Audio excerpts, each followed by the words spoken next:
მოგესალმებით. მინდა გაგაცნოთ ორი მნიშვნელოვანი ინიციატივა, რომელიც ნარკომანიასთან ბრძოლას უკავშირდება.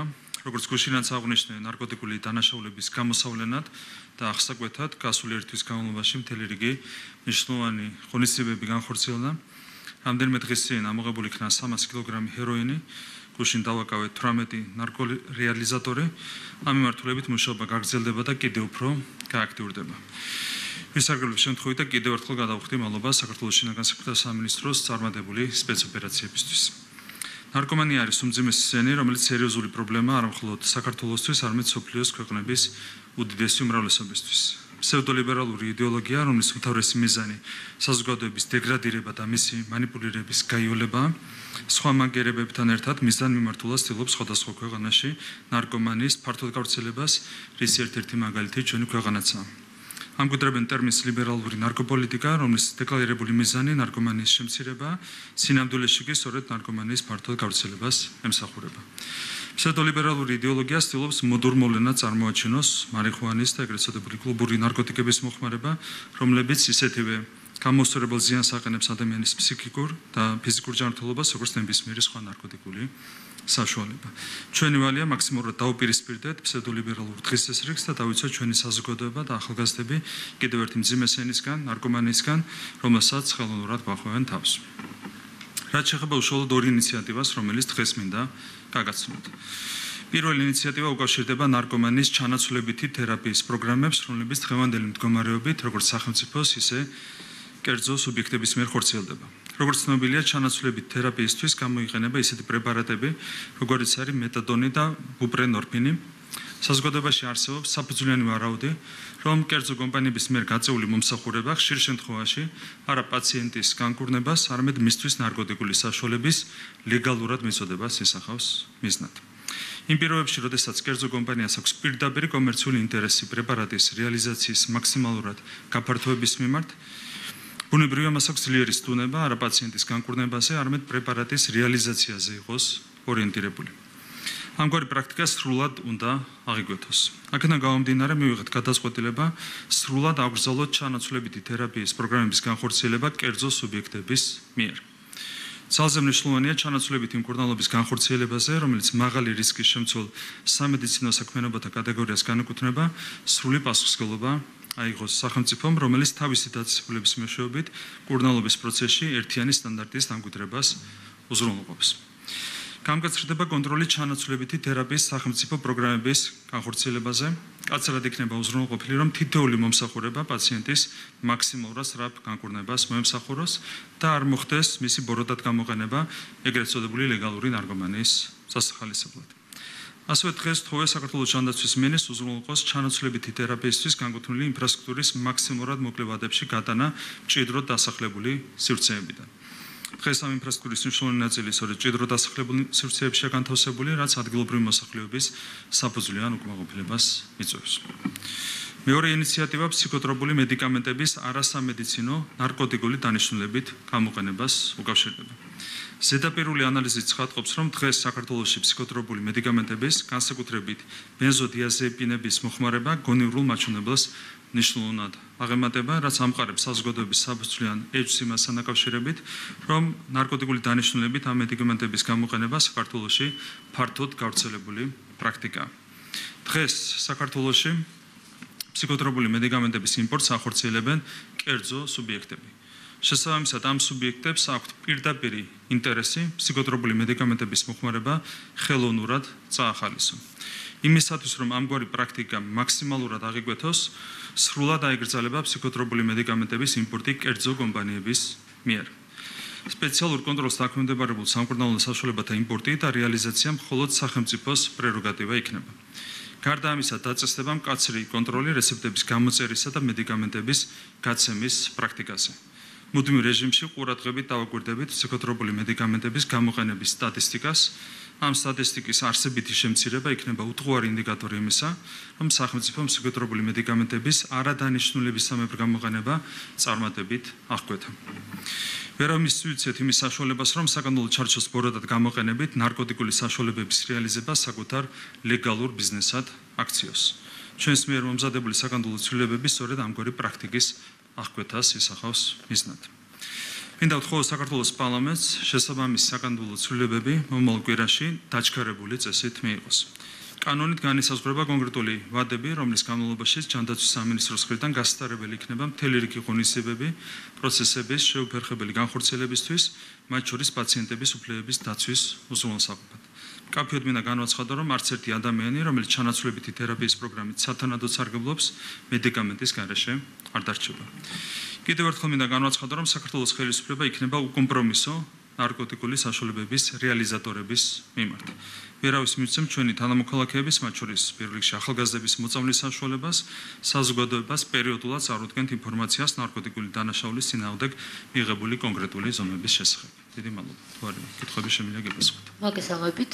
სოფო ბერძე, ტელეკომპანია მედი, ბატონ პრემიერო, მე ჩანაცვლებით პროგრამასთან დაკავშირებით მაქვს რამდენიმე შეკითხვა. პირველი თქვენ თქვით, რომ არც ერთი პაციენტი არ დარჩება საჭირო მედიკამენტის გარეშე. თქვენ იცით, რომ რამდენიმე თვის წინ იყო გარკვეული სპეკულაციები ამის თაობაზე, რომ საერთაშორისო ორგანიზაციები თუ არ დაეხმარებიან, დარჩებიან ეს პაციენტები დახმარების გარეშე. ამ ნაწილზეც მაინტერესებს და მეორე, როდესაც ამბობთ, რომ კერძო კომპანიები ამას აღარ გააკეთებენ, ეს რა ტვირთია სახელმწიფოსთვის? გასაგებია გადაწყვეტილების მნიშვნელობა, რამდენად მნიშვნელოვანია და პრევენციულია, თუმცა ეს ნაწილი რომ გითხრათ, რა დაუჯდება სახელმწიფოს ამ ყველაფრის საკუთარ თავზე წამოღება? მადლობა შეკითხვისთვის. სახელმწიფოს აქვს თავიდან ბოლომდე იმის რესურსი, მათ შორის მატერიალური რესურსი, რომ თავის თავზე აიღოს ჩანაცვლებითი თერაპიის პროგრამა. დღეს დაახლოებით ნახევარს პროგრამის ახორციელებს სწორედ სახელმწიფო თავის დაწესებულების მეშვეობით, ერთიამდენი არის კერძო დაწესებულება. თავიდან ბოლომდე სახელმწიფოს აქვს იმის რესურსი, რომ გადაიბაროს მთლიანად ეს მომსახურება. ეს რესურსი არსებობს და ეს არის პრინციპულად მნიშვნელოვანი იმისათვის, რომ ჩვენ მანკიერი პრაქტიკა ავკვეთოთ ამ სფეროში. და კიდევ ერთხელ გაიმეორებ, რას თქვი, საჭიროა კონტროლის გამკაცრება თავად სახელმწიფო დაწესებულებების საქმიანობაზეც, იმისათვის, რომ მომსახურება თავიდან ბოლომდე იყოს ორიენტირებული პაციენტის განკურნებაზე და არა პრეპარატების რეალიზაციაზე. ყველა მიმართულებით გვექნება უმკაცრესი კონტროლი. ეს სერვისი იქნება უფასო, ამას დავაცხადებ. ეს სერვისი მთლიანად წარიმართება ზუსტად იმ პირობებით, რა პირობებითაც დღემდეც ხორციელდებოდა სახელმწიფო პროგრამები, ანუ უბრალოდ გაფართოვდება სახელმწიფო პროგრამების მოცულობა გამომდინარე იქიდან, რომ სახელმწიფო თავის თავზე აიღებს შესაბამისი დღევანდელი კერძო სუბიექტების მიერ განხორციელებული მომსახურების მიწოდებასაც. რამდენიმე კითხვა მაქვს პოლიტიკურად აქტუალურ საკითხებზე. იცით, რომ საგარეო უსაფრთხოების პოლიტიკის საკითხებში ევროკავშირის მთავარი პრესპიკერი გამოეხმაურა კომისიაზე გამოუცხადებლობის გამო პოლიტიკოსების დაკავების საკითხს და ის ამბობს, რომ ქართულმა ოცნებამ უნდა შეწყვიტოს მართლმსაჯულების სისტემის იარაღად გამოყენება. ალბათ მათ კარგად იციან, რატომაც აღმოჩნდნენ ეს პოლიტიკოსები ციხეში, როგორია თქვენი პასუხი, როცა მაინც ასეთ შეფასებას ისმენ? ყველა შეუძლია პირველ რიგში გადახედოს ევროკავშირის წევრი ქვეყნების კანონმდებლობა, სადაც ხშირ შემთხვევაში კიდევ უფრო მკაცრი სანქციები არის დადგენილი საპარლამენტო საგამოძიებო კომისიაში გამოუცხადებლობისთვის, ეს ერთი. და მეორე, როდესაც საუბარია უცხოელებზე, რომლებიც ახალისებდნენ პარლამენტის ლეგიტიმაციის არაღიარებას, ჩვენი რადიკალური ოპოზიციის მხრიდან, მათ თავად უნდა იგრძნონ პასუხისმგებლობა იმ ყველაფერზე, რაც ხდება. ხო, რეალურად ისინი არიან სწორედ ის სუბიექტები, რომლებმაც გამოიყვანეს რადიკალური ოპოზიცია პარლამენტიდან და შეიყვანეს ციხეში. ეს ჩვენ არ გავიგეთებია. ეს გააკეთეს სწორედ რადიკალური ოპოზიციის პატრონებმა, მათ გამოიყვანეს რადიკალური ოპოზიცია პარლამენტიდან და მათ შეიყვანეს ისინი ციხეებში. რატომ? იმიტომ რომ ისინი მიზანმიმართულად ჩართეს რევოლუციურ პროცესებში, რომელიც დასრულდა სრული ფიასკოთი. ბოლო კითხვა მექნება, New York Times წერს, რომ NATO-ს სამიტზე კომუნიკეში საქართველოსა და უკრაინის გაწევრიანების შესახებ ჩანაწერი აღარ გაკეთდება. ალიანსის გენერალური მდივანი განმარტავს, რომ ვალდებულებების გამეორება საჭირო არ არის. თქვენ როგორ გესმით, როცა ამას ამბობენ? თქვენ მოგეხსენებათ, რომ უკრაინაში მიმდინარე ომის ფონზე შემცირდა NATO-ს мотивация, რომ აქტიურად ისაუბროს გაფართოებას. ეს არის დღევანდელი მოცემულობა, დღევანდელი მდგომარეობა, მაგალითად გამომდინარე არავის უკვირს ასეთი ნაბიჯები. ჩვენ გვაქვს ჩვენი გაცხადებული მიზანი, თუმცა ვაკვირდებით პრაგმატულად იმ პროცესებს, რომელიც წარიმართება თავად NATO-ში. ხო, ეს არის ჩვენი დღევანდელი დამოკიდებულება. ნახოთ მომავალში როგორ წარიმართება პროცესები. მოგესალმებით ბატონო ირაკლი ანაბროლაძე, საზოგადოებრივი მაუწყებელი. ჩართულია. მე გკითხავთ ფსიქოტროპულ ნივთიერებებზე, თქვენ თქვით, რომ სრულად აიღებს სახელმწიფო საკუთარ თავზე მის შემოტანას ქვეყანაში და გაყიდვას. ანუ როგორ მოხდება მოეწყობა ისეთი სივრცეები, სადაც მოქალაქეებს შეეძლებათ შესაბამისი დანიშნულებით, იმიტომ რომ ახლა არის შესაბამისი აფთიაქები, ხომ, სადაც ყიდულობენ ამას და ამ შემთხვევაში თუ სახელმწიფო გადაიბარებს ამას ამ ფუნქციას საკუთარ თავზე, როგორ მე მოქალაქე, რომელსაც მჭირდება ეს ნივთიერებები შესაბამისი დანიშნულებით, როგორ ყიდულობ მაშინ, როდესაც სახელმწიფოს რეგულირების სფეროში ექცევა ეს საკითხი. ინიციატივა უკავშირდება იმპორტს. ანუ კერძო სუბიექტების მიერ იმპორტი აიგრძელება, რაც შეეხება რეცეპტის გამოწერას, როგორც აქამდე ხდებოდა, ისე მოხდება. ექიმები იქნებიან პასუხისმგებელი და მათ შორის კერძო კლინიკებიც იქნებიან ბუნებრივი ამასე პასუხისმგებელი და რაც შეეხება სააფთიაქო ქსელს, ვიცით რომ არსებითად ეს ქსელი არის კერძო და კერძო ქსელის მიერ მოხდება რეალიზაცია. უბრალოდ აქ თავარი რა არის, რომ იმპორტი კერძო სუბიექტების მიერ აიგრძელება, როდესაც იმპორტიორი არის ერთი კონკრეტული კერძო სუბიექტი, მას აქვს პირდაპირი ინტერესი რომ მაქსიმალურად გაზარდოს რეალიზაცია. ეს თუ ჩაიგდება, ამ შემთხვევაში უფრო იოლი გახდება, მათ შორის ფსიქოტროპული აფთიაქების კონტროლი, რეცეპტის გამოწერის კონტროლი, რა თქმა უნდა, კონტროლის აუცილებლობა დარჩება, აქტუალური იქნება კვლავაც, მაგრამ გამარტივდება ფსიქოტროპული მედიკამენტების პრეპარატების არადანიშნულებისამებრ გამოყენების წინააღმდეგ ბრძოლა. ანუ არსებითად გამარტივდება, როდესაც იმპორტიორს აღარ ექნება იმის ინტერესი, რომ გაზარდოს საკუთარი კომერციული მოგება ადამიანების მიერ ამ მედიკამენტების ნარკოტიკული დანიშნულებით გამოყენების ხარჯზე. კი ბატონო, და კითხავთ კიდევ ერთ პოლიტიკურ შეკითხვას, ჩემო კოლეგამ დასვა იგივე, მაგრამ მე ცოტა სხვა ჭრილით დავინტერესდები. მაშინ, როდესაც გასაგებია, რომ კანონის წინაშე ყველას აქვს ვალდებულება, თუმცა, როდესაც ამას პარტნიორები აღიქვამენ, როგორც პოლიტიკურ ანგარიშზორება და ასეთი შეფასებები მოვისმინეთ ბევრი ოპოზიციონერი ლიდერების დაკავების და დაპატიმრების შემდეგ. რატომ არ აქვთ მაშინ მათ სათანადო ინფორმაცია, საელჩოები ვერ აწვდიან სწორად, ანუ რატომ კეთდება უბრალოდ კანონის მიერ მოქმედებებზე შეფასებები, რომ ეს არის პოლიტიკური ანგარიშზორება. თქვენ იცით, რომ ეს არ არის ახალი ამბავი, 2012 წლიდან მოყოლებული, პირდაპირ სიებით დარბოდნენ, მათ შორის ოფიციალური სტრუქტურების წარმომადგენლები და აცხადებდნენ, რომ უნდა ყოფილიყო დაჭერილი ვინ არა, რომელი კრიმინალი უნდა დაეჭირა ხელისუფლებას და რომელი არ უნდა დაეჭირა. ეს არის ჩვეულებრივი პრაქტიკა სამწუხაროდ და ყველა სუდი და დასანანი ის არის, რომ ამ პრაქტიკით გამოირჩევიან მათ შორის ევროპული ბიუროკრატიის წარმომადგენლები და ამის გაგრძელება მხოლოდ და მხოლოდ ის, რაც დღეს ხდება. ყველამ ძალიან კარგად იცის რა არის კანონი, ყველამ ძალიან კარგად იცის როგორია პოლიტიკური კონტექსტი, თუმცა აკეთებენ იმ განცხადებებს, რომლებიც პოლიტიკური ინტერესებით არის თავიდან ბოლომდე ნაკარნახევი, იგივე სქემა მუშაობს. არის Deep State, არის Deep State-ის აგენტურა, რა თქმა უნდა, ისინი იცავენ საკუთარი აგენტურის ინტერესებს და ამაში ყავთ მათ შორის სამწუხაროდ ჩართული ევროპული ბიუროკრატიაც. ეს არის ამ განცხადებების კონტექსტი. ანუკა ბუავა, რუსთავი 2. მე მინდა კითხოთ მაკა ბოჭორიშვილის განცხადებასთან დაკავშირებით საგარეო საქმეთა მინისტრი დღეს საგამოძიებო კომისიაზე იყო სხდომაზე და მან თქვა ესეთი რაღაც, რომ ოპოზიცია ლობირებს და აქტიურობს ვიზა ლიბერალიზაციის საკითხთან დაკავშირებით, ისინი მოელიან შეჩერებას ვიზა ლიბერალიზაციის. თქვენ როგორ აფასებთ ზოგადად ოპოზიციის ქმედებებს ამ მიმართულებით? საგარეო საქმეთა მინისტრმაც თქვა, რომ აქტიურობენ მათ შორის თინა ბოკუჩავა, სალომე სამადაშვილი, გიორგი ვაშაძე ბოლო ვიზიტების დროსაც. თქვენ რა სიტყვით როგორ აფასებთ? ესეც არ არის რეალურად ახალი ამბავი, თავის დროზე თქვენ გახსოვთ, პირდაპირ ოპოზიცია დადიოდა მტერებნებში, ევროპულ სტრუქტურებში და პირდაპირ უპირისპირდებოდა საქართველოსთვის ვიზა ლიბერალიზაციის მინიჭებას.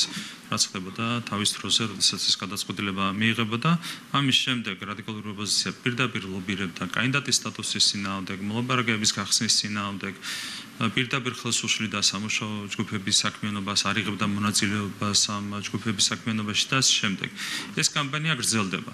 კამპანია საქართველოს ეროვნული ინტერესების წინააღმდეგ, რაზეც საზოგადოებამ უკვე გააკეთა საკუთარი შეფასება, როდესაც 2024 წლის 26 ოქტომბერს გამოცხადდა საარჩევნო უბნებზე და მკაცრი პასუხი გასცა რადიკალურ ოპოზიციას. საზოგადოება ყველაფერს ხედავს და ეს არის მთავარი მიზეზი იმისა, რომ ოპოზიცია ხალხის თვალში არის თავიდან ბოლომდე დისკრედიტირებული, ყველამ იცის, რომ ეს ადამიანები მუშაობენ საქართველოს სასიცოცხლო ეროვნული ინტერესების წინააღმდეგ. ამას აკეთებდნენ ისინი 2003 წლიდან 2012 წლის ჩათვლით, როცა იყვნენ ხელისუფლებაში და ამას აკეთებენ ისინი დღემდე და ამ კამპანიას აქვს ერთ-ერთი საფუძველი. ეს არის ის, რომ ისინი არიან აგენტები. ისინი ემსახურებიან არა საკუთარ ქვეყანას, არამედ ემსახურებიან შესაბამის უცხოურ სუბიექტს. ეს არის აგენტის ხვედრი. როცა დაგავალებენ, პირდაპირ უნდა დაუპირისპირდე საკუთარი ქვეყნის ეროვნულ ინტერესებს. ეს არის სამწუხარო რეალობა. კი ბატონო, კიდევ ერთი შეკითხვა საკანონმდებლო ცვლილებასთან დაკავშირებით საუბარია სიტყვისა და გამოხატვის შესახებ, გამოხატვის თავისუფლების შესახებ საკანონმდებლო ცვლილებებზე ცილის წამების ნაწილთან დაკავშირებით მინდა გკითხოთ. ითქვა, რომ მტკიცების ტვირთი ამ შემთხვევაში ცილის მწამებელზე იქნება. რა შეცვლის ზოგადად ეს ცვლილებები? თქვენ რომ გითხრათ და რამდენად მნიშვნელოვანია ამ ცვლილების შემოტანა? თქვენ იცით როგორია დღევანდელი პრაქტიკა.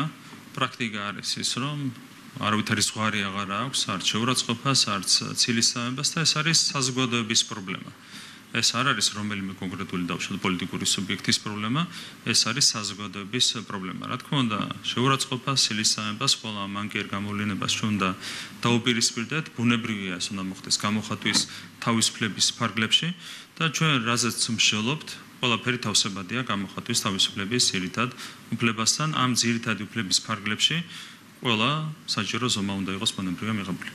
და ბოლო შეკითხვა ჩემგან თვითმმართველობის არჩევნებთან დაკავშირებით მინდა გკითხოთ, მას შემდეგ რაც ხაზარაძე ჯაფარიძე დააკავეს, მათი პარტიის წევრები ამბობენ, რომ მათი გადაწყვეტილება პრინციპში არ გადაიხედება, ისინი სთავაზობენ ოპოზიციის ნაწილს, რომ დასხდნენ მოლაპარაკების მაგიდასთან და განიხილონ თვითმმართველობის არჩევნებში მონაწილეობის საკითხი. თუმცა შეთანხმება საბოლოოდ მაინც ვერ ხერხდება, როგორც გამოიკვეთა ბოლო განცხადებებით. თქვენ რა სიტყვით, რაზე მიუთითებს ეს პროცესი ზოგადად ოპოზიციაში არსებული ვითარება ამ დროისთვის?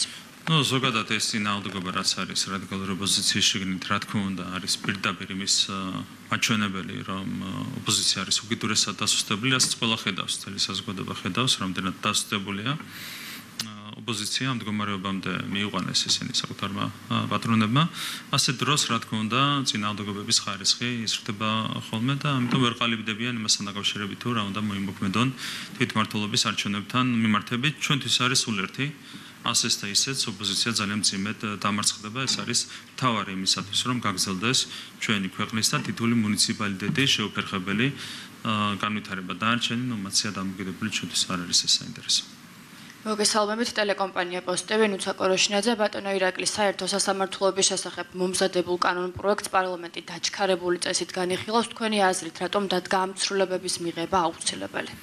რეალურად ეს არის ძალიან მნიშვნელოვანი ცვლილებები, რომელიც ემსახურება სასამართლო სისტემის დამოუკიდებლობის გამტკიცებას. თქვენ გახსოვთ, როგორი პროცესები წარიმართებოდა ქართული მართლმსაჯულების დამოუკიდებლობის წინააღმდეგ. მათ შორის პირდაპირ უხეში ჩარევის ფაქტები ძალიან კარგად გახსოვთ, როგორ დაიბარეს მაგალითად ამერიკის საელჩოს წარმომადგენელმა, უბრალოდ როგორ დაიბარა ერთ-ერთი მოსამართლე ბატონი ჩხიკვაძე და როგორ მოთხოვა საქართველოს კონსტიტუციის დარღვევით ანგარიში კონკრეტულ საქმესთან დაკავშირებით. ისიც გახსოვთ, რომ მოგვიანებით სტრასბურგის სასამართლომ დაადასტურა მოსამართლის გადაწყვეტილების სამართლიანობა. თუმცა ფაქტი დარჩა ფაქტად და არავის ამერიკის საელჩოდან ამ უხეში ჩარევისთვის სამწუხაროდ პასუხი საზოგადოების წინაშე არ გაუწია. ეს არის სამწუხარო რეალობა. ჩვენ მართლმსაჯულების სისტემას სჭირდება დამოუკიდებლობის გამტკიცება და რეალურად ყველა ეს ცვლილება, რომელიც არის ასახული კანონ პროექტში, რომელსაც განიხილავს საქართველოს პარლამენტი, ყველა ეს ცვლილება ემსახურება სწორედ სასამართლოს და ქართული მართლმსაჯულების დამოუკიდებლობის კიდევ უფრო მეტად გამტკიცებას.